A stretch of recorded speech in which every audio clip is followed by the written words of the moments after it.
वक्त उन खूंखार मंगोलों से जंग में जीतना नामुमकिन है। उनके मुकाबले हमारी फौज आधी भी नहीं। लेकिन हमारा हौसला हम सब तक नहीं। हम जाएंगे मंगोल से।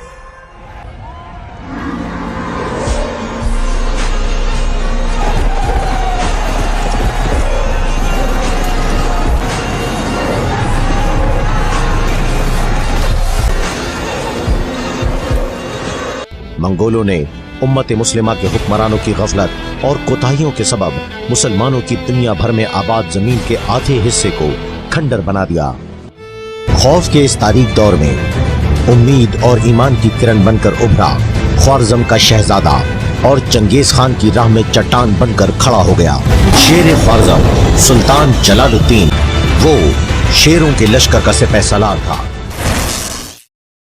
अस्सलामुअलैकुम दोस्तों, आज हम जानने वाले ऐसे 5 सुल्तानों के बारे में जिन्होंने मंगोलों को बहुत बुरी तरह से शिकस्त दी थी। दोस्तों, ये मंगोल फौज सबसे ज्यादा खतरनाक और सबसे जालिम कौम थी।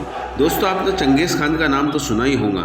मंगोल फौज जिस इलाके से गुजरती थी वह तो इंसान और जानवरों का रहना भी बहुत दूर की बात। ये पत्ते और दरख्त को भी ना छोड़ते थे। मंगोल जिस इलाके में जाते थे उस इलाके को बर्बाद करते थे, और ये जिस इलाके को जीतते और उस इलाके में रहने वाले लोगों को कत्लो गारत करके उस इलाके को तबाह बर्बाद कर देते थे। मंगोल फौज जिस इलाके को फतह करती थी मानो ऐसा लगता था कि वह इंसान ही ना रहा करते थे। दोस्तों, ऐसी जालिम और ऐसी खतरनाक कौम को फतह करने वाले 5 ऐसे सुल्तान के बारे में बताएंगे। नंबर 5 पे जो नाम आता है ओरहान गाजी का नाम आता है। जब उस्मान गाजी सलेबियों के अजीम से अजीम किले को फतेह कर रहे थे तब सलेबियों ने मंगोलों के साथ में गठजोड़ कर लिया। उस्मान गाजी की सल्तनत पे हमला करने के लिए सलेबियों ने मंगोलों को राजी कर लिया। जब मंगोल और सलेबियों ने उस्मान गाजी की सल्तनत पे हमला करने की तैयारी की, सुल्तान उस्मान गाजी को यह बात पता चली तो सुल्तान उस्मान गाजी ने अपने बेटे सुल्तान ओरहान गाजी को तुरंत उनके खिलाफ जंग पे भेजा। ओरहान गाजी एक बहुत बहादुर जंगजू थे। उन्होंने मंगोलों के साथ में बहुत ही ज्यादा बहादुरी और होशियारी से जंग लड़ा। सुल्तान ओरहान गाजी ने मंगोलों को इतनी बुरी तरह से शिकस्त दी कि मंगोल कभी जिंदगी में दोबारा पड़के ही नहीं उस्मानिया की तरफ। दोस्तों, चौथे नंबर पे जो नाम आता है सुल्तान हिंद अलाउद्दीन खिलजी का। मंगोल अंपायर जिसकी फौज देख के लगता था कि इनका मुकाबला करना नामुमकिन है। मंगोल अंपायर अपनी सल्तनत को लगातार बढ़ा रहे थे, लेकिन दोस्तों मंगोल अंपायर हिंदुस्तान की सरजमीन पे अपने कदम क्यों नहीं जमा पाए, और मंगोल अंपायर हिंदुस्तान में लगातार हमला करने के बाद में उन्हें नाकामी क्यों मिली। दुनिया की सबसे ज़्यादा ताकतवर कहलाई जाने वाली सल्तनत मंगोल सल्तनत का मुकाबला सुल्तान अलाउद्दीन खिलजी से हुआ और मंगोलों को हर बार शिकस्त मिली। सुल्तान अलाउद्दीन खिलजी को 1 साल भी नहीं हुआ था सुल्तान बने। मंगोल अपनी फौज लेके हिंदुस्तान की सरजमीन पे आए थे। सुल्तान हिंद अलाउद्दीन खिलजी ने सबसे पहले दिल्ली में रहने वालों को मजबूत किले में बंद किया और अपने 2 काबिल सिपह सलार अला खान और जफर खान को तुरंत मंगोलों के खिलाफ जंग पर रवाना किया। और दोस्तों, मंगोलों को बहुत बुरी तरह से शिकस्त हुई और ये शिकस्त मंगोलों के लिए बहुत बड़ी शर्मनाक थी। सुल्तान हिंद अलाउद्दीन खिलजी ने मंगोलों को 6 बार शिकस्त दी थी। दोस्तों, तीसरे नंबर पर जो नाम आता है सुल्तान रुकनुद्दीन बैबर्स का। 1260 में ऐन अल-आजुद के मैदान में मंगोल और रुकनुद्दीन बैबर्स के बीच में बहुत खतरनाक जंग हुई थी और जिसमें मंगोलों को बहुत बुरी तरह से शिकस्त हुई और रुकनुद्दीन बैबर्स को फतह हासिल हुई।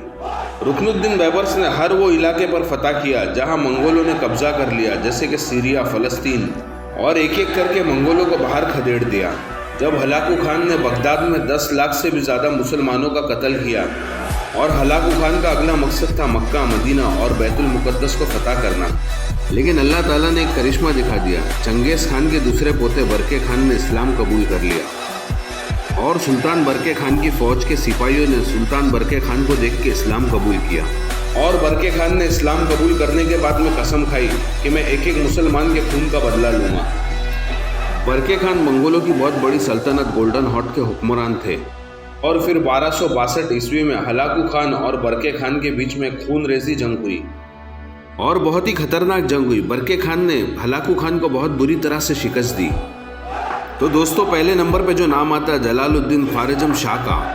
दोस्तों, आपको ये बात जानकर हैरानी होगी, पूरी दुनिया को हिला देने वाला चंगेज़ खान, अपने खौफ से डराने वाला चंगेज़ खान अपनी ज़िंदगी में एक ही इंसान से डरता था और चंगेज़ खान ने इस बहादुर योद्धा के बारे में ये भी कहा कि अगर ये मेरा बेटा होता तो मैं इसकी मदद से सारी दुनिया को जीत लेता।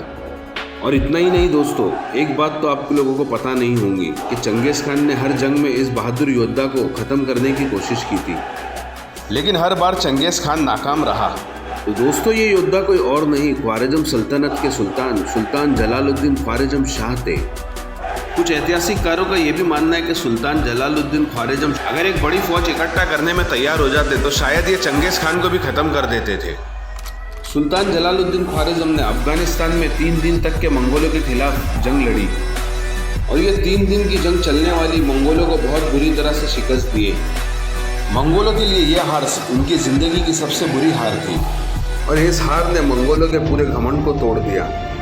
तो दोस्तों वीडियो पसंद आई तो लाइक और शेयर ज़रूर कीजिए और हमारे चैनल SYB अबरार कादरी को ज़रूर सब्सक्राइब कीजिए और अपनी दुआओं में याद रखिए। इसी के साथ लेता हूँ इजाज़त। अल्लाह हाफिज़।